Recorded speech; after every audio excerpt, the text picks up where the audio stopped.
कोपरगाव शहरातील पिण्याच्या पाण्याचा प्रश्न मोठा असून सुरू असलेल्या तलावाच्या कामाला निधी कमी पडू देणार नाही। पिण्याच्या पाण्यासाठी व्यापाऱ्यांनी तलावातील गाळ काढण्याचं काम केलं, मात्र अजून आपल्या तालुक्यातील बराच गाळ काढायचा आहे असे म्हणत राज्याचे महसूल मंत्री राधाकृष्ण विखे पाटील यांनी नेमका कोणावर निशाणा साधला याची जोरदार चर्चा रंगली आहे। कोपरगाव शहरात जिल्हा नियोजन समितीच्या निधीतून मंजूर 1.10 लाख रुपये निधीतून प्रभाग क्रमांक 2 मध्ये करण्यात येणाऱ्या विविध विकास कामांचे भूमिपूजन महसूल मंत्री तथा जिल्ह्याचे पालकमंत्री राधाकृष्ण विखे पाटील यांच्या हस्ते व आमदार आशुतोष काळे यांच्या अध्यक्षतेखाली पार पडले। यावेळी कोपरगाव मतदारसंघात MIDC मंजूर केल्याबद्दल कोपरगाव व्यापारी महासंघाच्या वतीने नामदार राधाकृष्ण विखे पाटील यांचा व MIDC साठी पाठपुरावा केल्याबद्दल आमदार आशुतोष काळे यांचा तसेच NDDBच्या संचालकपदी निवड झाल्याबद्दल राजेश परजने, राष्ट्रीय धनवंतरी पुरस्कार मिळाल्याबद्दल डॉक्टर रामदास आव्हाड आणि लिटल चॅम्प्स महाविजेती गौरी पगारे यांचा भव्य सत्कार करण्यात आला।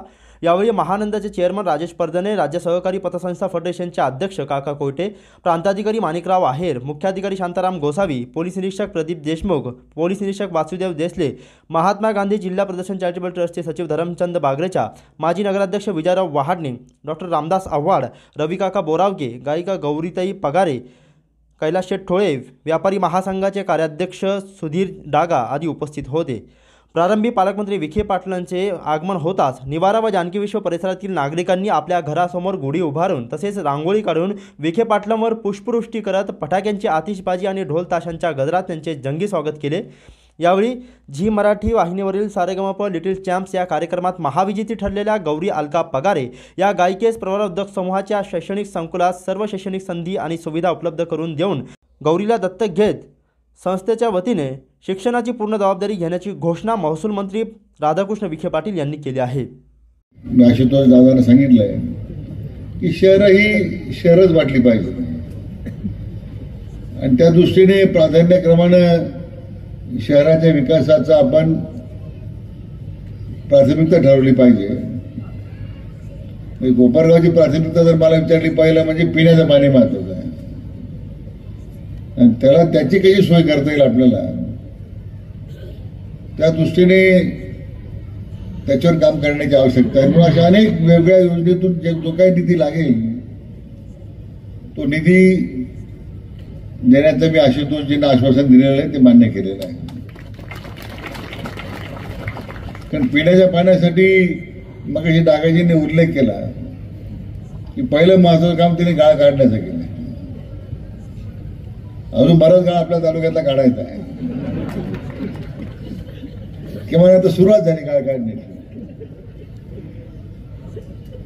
त्यामुळे मला निश्चितपणे खात्री आहे की या सगळ्या प्रक्रियेतून वाढत्या लोकसंख्येचा, वाढत्या सगळ्या नागरिकरणाचा परिणाम,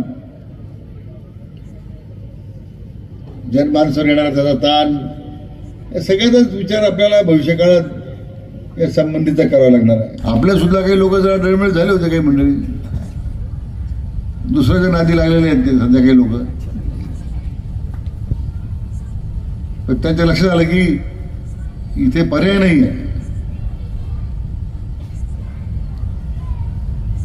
कारण आता कोपरगाव तालुक्याला महायुतीचा आमचा आमदार आहे आशुतोष काळे आहेत आणि आशुतोष काळेला माझी गॅरंटी आहे, हे तुम्हाला मी आता जाहीरपणे सांगून टाकतो, तर तुम्ही चिंता करू नका, करण्याची आवश्यकता आहे। आज मला आनंद आहे की आज रामदास आव्हाड, डॉक्टर रामदासजी आव्हाड यांचा आयुर्वेद म्हणून आपण त्यांना जो पुरस्कार मिळाला देश पातळीवर त्यांचा आपण आज सत्कार केला, राष्ट्रीय धन्वंतरी पुरस्कार। अतिशय मितभाषी आणि समर्पित भावनेने काम करणारा हा डॉक्टर यांना पुरस्कार मिळतोय, त्यातून आपल्या कोपरगावचा सन्मान वाढलेला असं मला हरकत नाही। त्याचबरोबर ही जी लिटिल चॅम्प आहे कुमारी गौरी अलका पगारे, अतिशय साधारण परिस्थिती मी ते विचारत होतो, की आईला मजुरी करते, ती काय करते, तिला एवढा उत्साह का तिला एवढा उत्साह का वाढला। मला आठवतं सारेगामाचे जे चॅम्पियन होते, मी औरंगाबादचा पालकमंत्री असताना ही घटना का स्मरणात आहे लिटिल चॅम्पची 2009ला, आणि त्याचा ऍक्सिडेंट झाला जालन्याजवळ। एक ड्रायव्हर गेला, मला रात्री निरोप आला, आपण मी स्पेशल एअर ॲम्ब्युलन्स पाठवली, त्याला उचललं आणि हिंदोजा हॉस्पिटल ऍडमिट केलं। जवळजवळ 70 लाख रुपये खर्च त्यावेळी आला।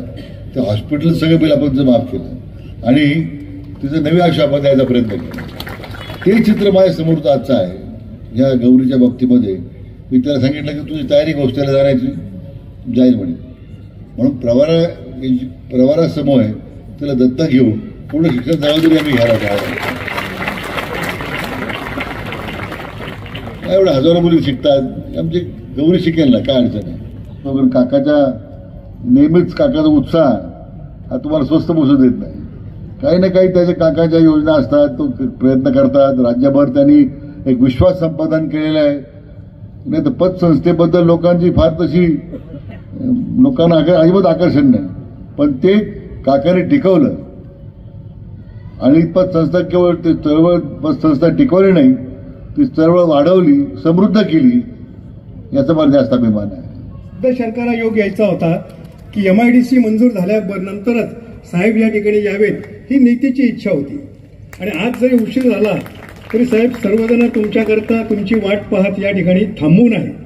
आणि उशीर जरी झाला तरी खरं म्हटलं तर 1 तासभर उशीर म्हणजे काही फार उशीर झाला नाही.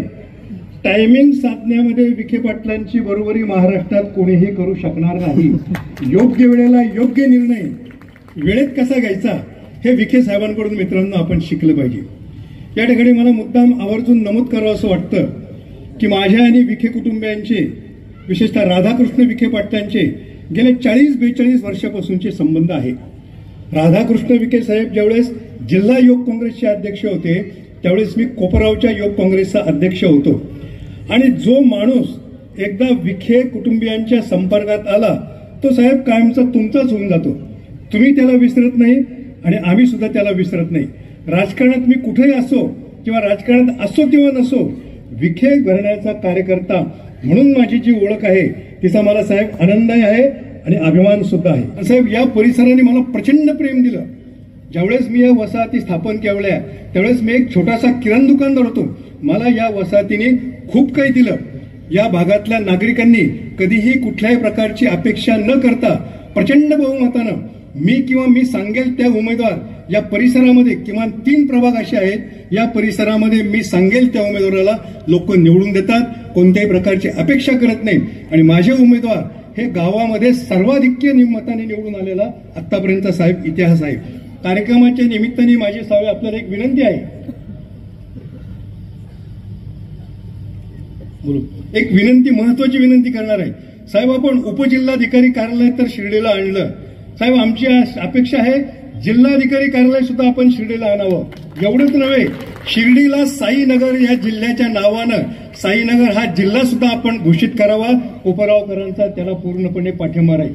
साहेब त्याच्याही पुढे जाऊन मी सांगू इच्छितो, योग्य आहे मागणी का मला माहीत नाही, ज्याप्रमाणे अनेक महानगरपालिका या राज्यामध्ये आहे, 3-3, 4-4 नगर एकत्र येऊन महापालिका होते, तर या साईनगर जिल्ह्यामध्ये कोपरगाव आणि राहत्याचा सुद्धा समावेश होऊ शकतो का? महानगरपालिका साहेब जर आमच्याकडे आली तर कोपरगावचा विकास मला वाटतं मनोशेट नक्की होईल. आपली सगळ्यांचा याला पाठिंबा असेल तर हात वर करून याला पाठिंबा द्यावा. सगळ्या कोपरगावकरांची या मागणीला पाठिंबा असेल. आता आशुतोष दादांशी आपण चर्चा करा. महानगरपालिका सुद्धा जर झाली तर उन्नतीचे आणि प्रगतीच्या नव्या वाटा आपल्याला साहेब निश्चितपणे खुल्या होणार आहे.